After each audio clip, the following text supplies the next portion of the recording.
Do you hear that? That is the sound of a child abuse victim asking for help. These young victims have no voice. They can't ask for help. They can't cry out for change. They cannot speak up against their abusers. Each year in the United States, nearly 1 million children are victims of child abuse and neglect. Almost 9,000 of those children are here in Colorado. In 1 year, 35 of them died.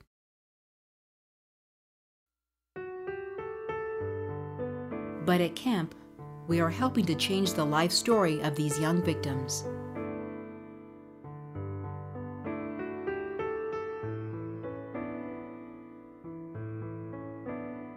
This is my story about my son, Billy.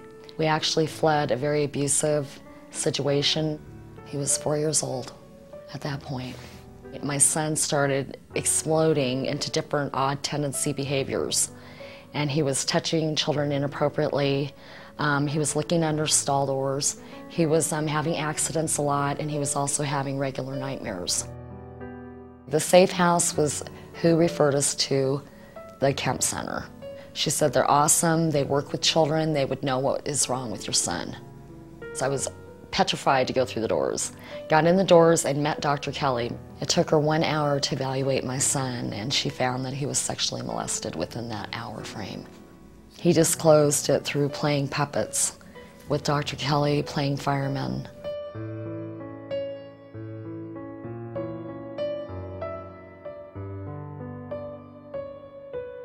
Then Dr. Kelly scheduled him on weekly sessions, and he was in session with her for 2.5 years.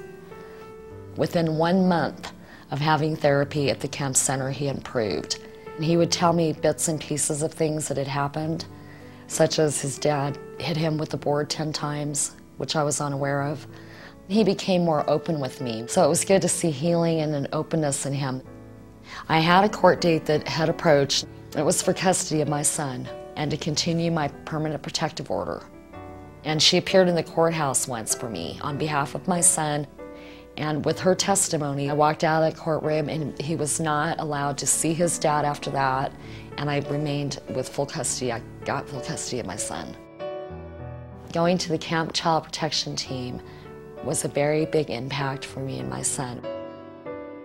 He was no longer cussing as much, feeling unhappy, the nightmares decreased, and in fact it improved so much that I was able to put him in school when he turned 5. And we would not be where we are today without the help of the team.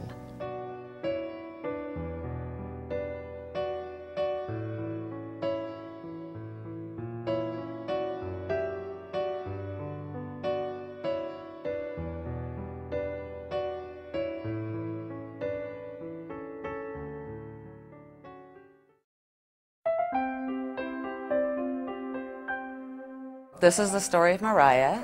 She came into our program when she was just a couple months old, and she had been placed into the system because she had been born just about 3 months premature. She was only a couple pounds at birth. Her mom, unfortunately, had been doing drugs and had gone into labor, obviously, very early. When we first started seeing Mariah, we saw her when she was about 3 months old. She didn't like to be touched a lot of the time because it was very overstimulating for her. She also had some vision issues. She couldn't really move her body like a typical baby would at her age. And each time we see them, we do a developmental evaluation, and we use the results to help inform the caregivers, the parents, the professionals working with the child to understand where the child is developmentally and emotionally, and then make recommendations for services such as occupational therapy, physical therapy.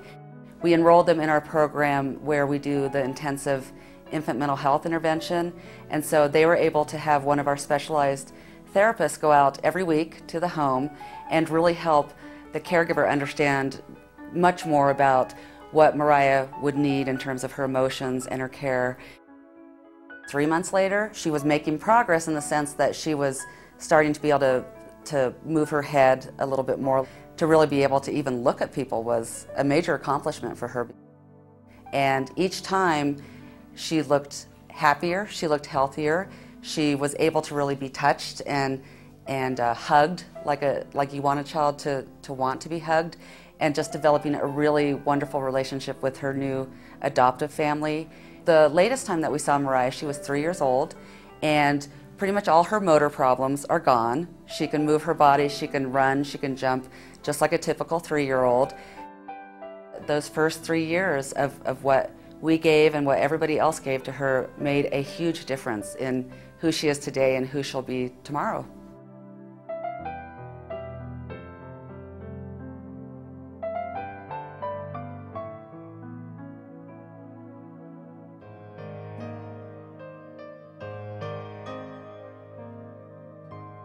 This is the story of Kelly.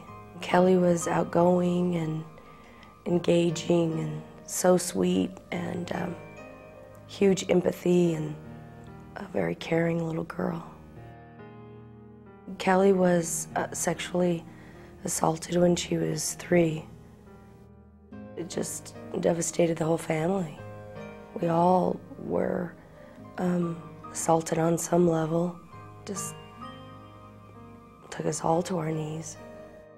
We noticed huge changes in her. She became so angry and aggressive and fearful and clinging to everyone. She wouldn't let you out of her sight. Everything about her had escalated to a 10. You know, what she would hear, what she would see, she was louder. Everything about her was just in total fight or flight mode.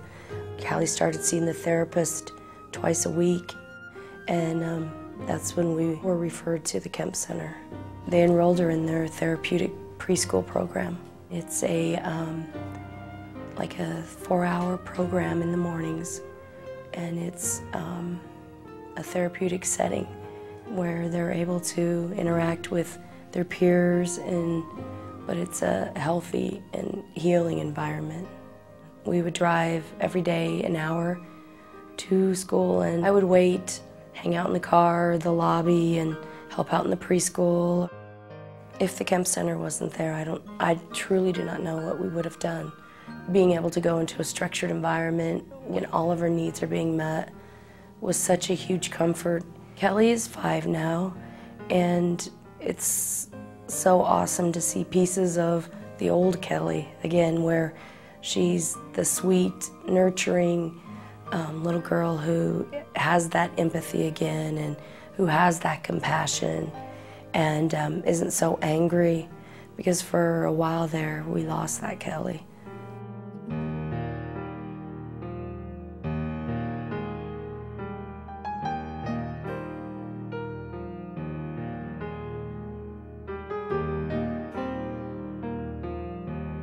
It's such a huge achievement for her to graduate the Kempe for her, but it's a happy day, and where you move on. And we've enrolled Kelly into public school, and she's started kindergarten, and she's doing amazing.